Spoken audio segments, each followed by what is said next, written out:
Ustadz, apa itu pluralisme? Baik. Ada pluralisme, ada pluralitas, itu beda. Kalau pluralitas, keragaman yang tidak mampu ditolak, yang menghadirkan keharmonisan dalam kehidupan. Itu pluralitas. Ada laki-laki, ada perempuan, ragam. Ada bicaranya beda-beda. Quran surah ke-30, Ar-Rum. Ya, dari ayat 19 sampai dengan ayat 22-nya. Baik, itu disebutkan ada turunan-turunan wamin ayati, wamin ayati, wamin ayati. Di antara sekian turunan itu kata Allah, wamin ayati ikhtilafu alwanikum wa alsinatikum. Di antara tanda kebesaran Allah menciptakan pluralitas dalam kehidupan. Apa di antaranya? Beda warna kulit dan warna lisan Anda. Warna lisan itu cara bicaranya. Silahkan cek. Kalau kulit kita semua sama, nggak akan ada keharmonian, kenyamanan dalam hidup. Mas semua putih kulitnya. Kayaknya nggak enak lihatnya. Makanya ada yang putih, ada yang sawo matang, ada yang sawo matang sekali, gitu kan? Masya Allah. Ada yang hitam, ada yang ungu, banyak. Sehingga itu bukan untuk rasialitas, bukan. Untuk menciptakan harmoni. Dan kadang-kadang yang paling indah itu adalah penyesuaian dengan cuaca. Anda kalau pernah ke Sudan, di Sudan itu ada distrik, yang di tempat itu ada 4 pigmen kulit. 4 pigmen, bayangkan. Ya putih, jangan disebutkan Afrika hitam semua, tidak. Di Mesir itu Afrika Utara, Libya Afrika Utara, Maroko Afrika Utara. Zinedine Zidane Aljazair asalnya.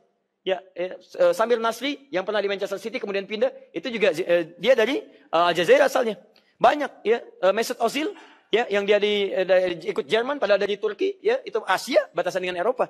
Jadi banyak teman-teman sekalian yang sifatnya Afrika tapi bukan, jangan dibayangkan hitam semua, tidak. Dan itu bukan aib.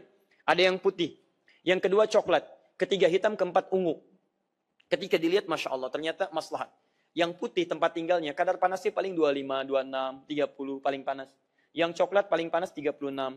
Yang hitam paling panas 40, 45. Yang ungu rata-rata 50. Tapi lihat bagaimana Allah memberikan keadilan. Yang putih tidak kuat lama bertahan di yang coklat.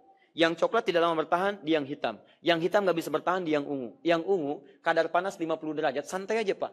Keluar, bekerja, hidupnya juga serba hemat. Pengen telur tinggal simpan di luar. 15 menit. Masya Allah.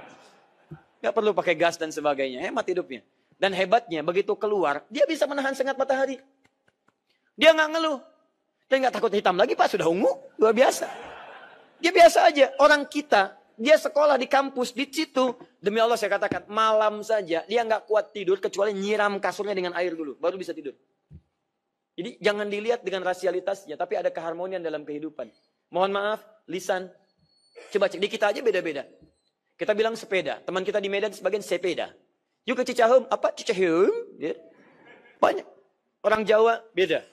Bedakan dengan orang Padang. Bedakan dengan teman kita di Papua. Bedakan dengan di Timor Leste. Bedakan dengan, apakah itu bagian rasialitas? Bukan. Harmoni dalam keindahan. Banyak bahasa, banyak lisan. Indah. Sehingga dengan itu ada keragaman. Palembang.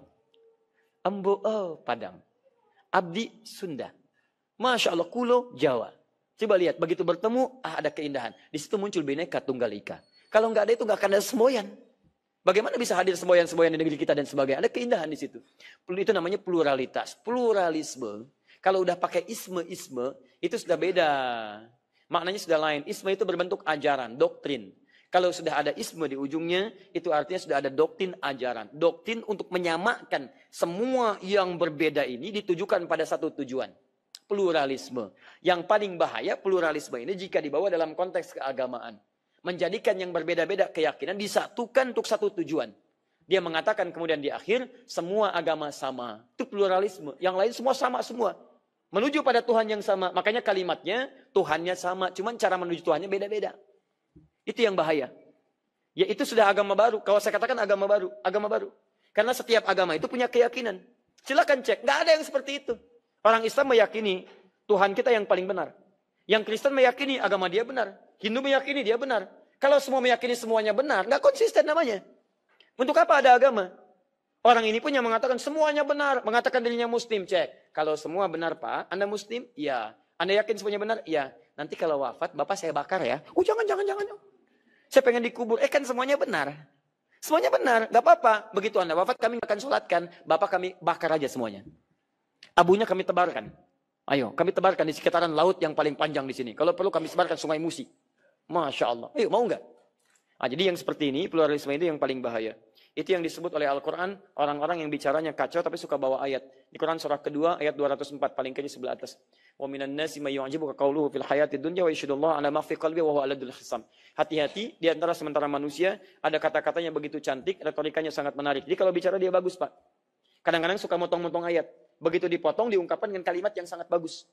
وَهُوَ أَلَدُّ الْخِصَامِ, itu musuh yang paling bahaya. Aladul khisam itu alad, itu lebih bahaya dari yang paling bahaya.